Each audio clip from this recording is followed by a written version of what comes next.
will continue with chapter 15, standard 9, that is improvement of food resources. India's agriculture mainly depends upon rainfall. Proper harvest in order to get, that is better crops in order to get, it depends upon this monsoon, timely monsoon. Poor monsoon causes crop failure. And India has a variety of this resources, water resources. We'll discuss about the different water resources. That is wells, canals, river lift system, tanks. Wells. There are two different types of wells. That is tube well and duck well. Now tube well, that is groundwater, is pumped out from tube well and it is used for irrigation. And duck well, water can be lifted up with the help of buckets, etc. It is groundwater itself.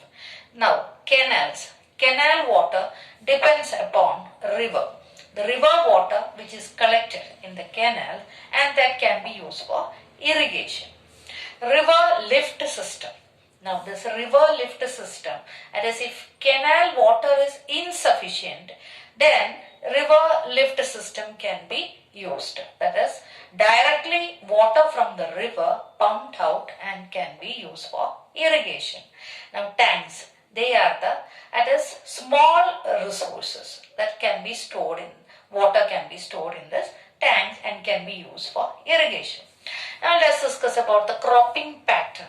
There are three different types of cropping: mixed cropping, intercropping and crop rotation.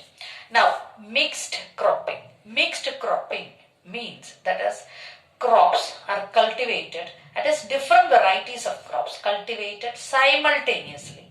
Then that is called mixed cropping. Wheat and gram, wheat and mustard, etc. Now intercropping. Intercropping means the crops which is different types of varieties of crops which is cultivated simultaneously but in a definite pattern and harvesting will be easy. Example, soya bean and maize, etc. Now comes the crop rotation. Cereal crops and pulses are cultivated in this, or many other crops can be cultivated like this crop rotation.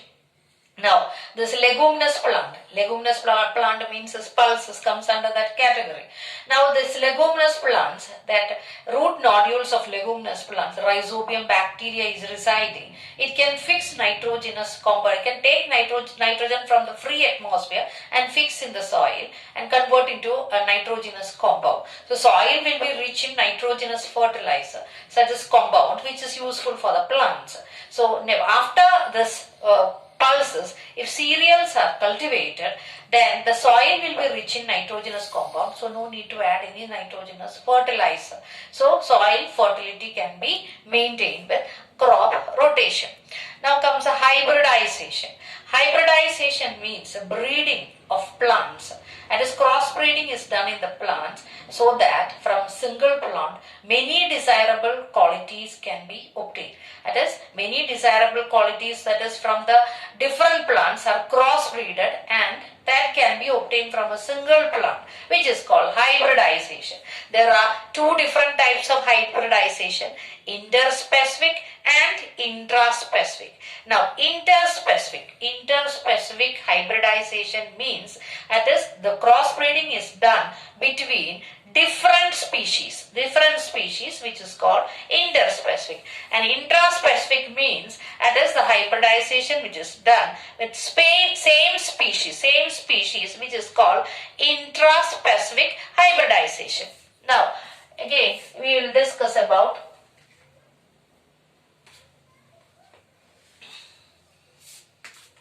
crop protection.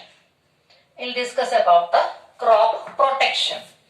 Now for this crop protection management, that is, there are certain things that destroy the crops, that is weeds, diseases in plants, then pest attack.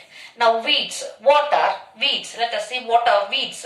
Weeds are unwanted plants that is growing along with the crops, weeds that compete with the plants and takes all the nutrients of the plants and the crops will get destroyed with that. Weeds are destroyed with by using the chemical which is called weedicides. Now, diseases in plants, bacteria, virus, fungi, all these pathogens, that is, pathogen means the microorganism which causes the diseases, which is called pathogen.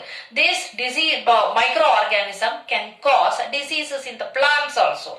That is, fungicides can be used, and even for insects, insecticides can be used to destroy all these things. Now, pest attack. Now, pest can attack the plants in 3 different ways. They cut roots, stem and leaf. They suck the cell sap from plants. They bore into stem and the fruits. So they destroy the fruits, seeds and plants like this pest. So pest can be destroyed by using the chemical which is called the pesticides. Now, pesticides, fungicides, insecticides have to be used judiciously, because that can causes environmental problems, pollution. It can create pollution that affects the living organism, both plants and animals, adversely. Then, storage of grains. After harvesting, it has to be stored. Now, stored food grains also, certain things have to keep in mind. That is, warehouses should be well plastered. And 2 factors that affects the stored food grains are biotic factor and abiotic factors. Now, what are biotic factors? How it affects the stored food grains? The biotic factors, that is mites, that is rats, pigeon, birds, all these things can spoil the food grains. That is, their excretes and all these, if it falls, that causes some smell or the different odor that cannot be, and that will be unfit for food consumption of the human being, and that causes trouble to the stored food grains. At the same time, that is abiotic factors also, humidity. That is, before storing, the grains has to be dried properly, otherwise it will get spoiled.